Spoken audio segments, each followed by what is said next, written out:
देख रहे हैं हरियाणा का साप्ताहिक मौसम पूर्वानुमान। 28 दिसंबर से 3 जनवरी 2023 के बीच में हरियाणा में कैसा मौसम रहेगा, आइए जानते हैं। हरियाणा के ऊपर इस समय उत्तर पश्चिमी, उत्तरी और ठंडी हवाओं का असर बढ़ता जा रहा है और इसके चलते पंचकुला, अंबाला, यमुनानगर, कुरुक्षेत्र, कैथल से लेकर फतेहाबाद, सिरसा, हिसार और नीचे की तरफ चलेंगे तो जींद और रोहतक, पानीपत, सोनीपत, भिवानी, चरखी दादरी, झज्जर, महेंद्रगढ़, गुरुग्राम, रेवाड़ी, फरीदाबाद, पलवल, नूंह, नारनौल, इन सभी जगहों पर तापमान में गिरावट हो रही है और ये सर्दी का आलम आने वाले दिनों में इस पूरे सप्ताह में बढ़ेगा। सुबह के समय कड़ाके की ठंड पड़ने की संभावना इस दौरान नजर आ रही है। कुछ इलाके ऐसे हो सकते हैं दोस्तों जहां पर पाला भी पड़ सकता है। ये वाला जो हिस्सा है, साथ ही साथ नारनौल में भी पाला पड़ने की संभावना रहेगी और हिसार, सिरसा में भी पाला पड़ने की आशंका रहेगी। इसके अलावा आपको बता दें कि एक WD उत्तर भारत में आज रात तक असर दिखाना शुरू कर देगा और कल रात से यानी 29 दिसंबर से बर्फबारी और बारिश देगा पहाड़ों पर। मैदानी इलाकों में हरियाणा भी प्रभावित होगा। हरियाणा पर पंचकुला, चंडीगढ़ से लेकर अंबाला, यमुनानगर और कुरुक्षेत्र, कैथल, करनाल, जींद, फतेहाबाद, सिरसा, हिसार तक बादल छाएंगे। पानीपत में भी बादल दिख सकते हैं और भिवानी, चरखी दादरी, झज्जर और आसपास के इलाकों पर भी बादल दिखाई दे सकते हैं और इन बादलों से कुछ इलाकों में बारिश की भी उम्मीदें नजर आ रही हैं।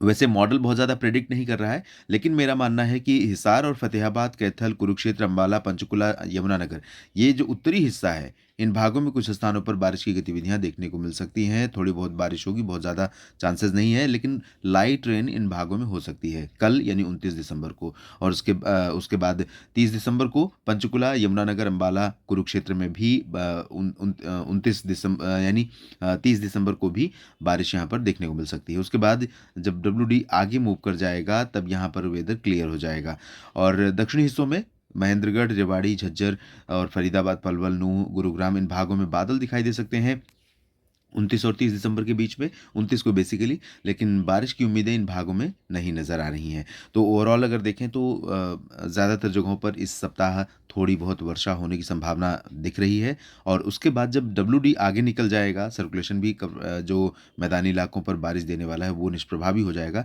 तब उत्तरी हवाओं का असर और बढ़ेगा।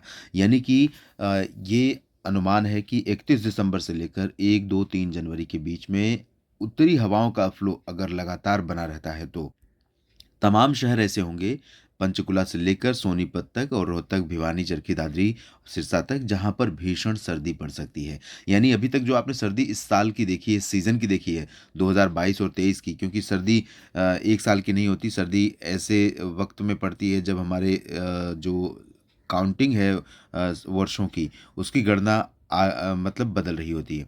तो 2022 और 23 की जो सर्दी है उसका अभी पीक बाकी है। यानी कड़ाके की ठंड के लिए तैयार रहिए, सतर्क रहिए और फसलों की देखभाल उस हिसाब से करिए। पाला पड़ने की आशंका भी हो सकती है तो उसको भी ध्यान में आपको रखना होगा। फिलहाल इस वीडियो में इतना ही।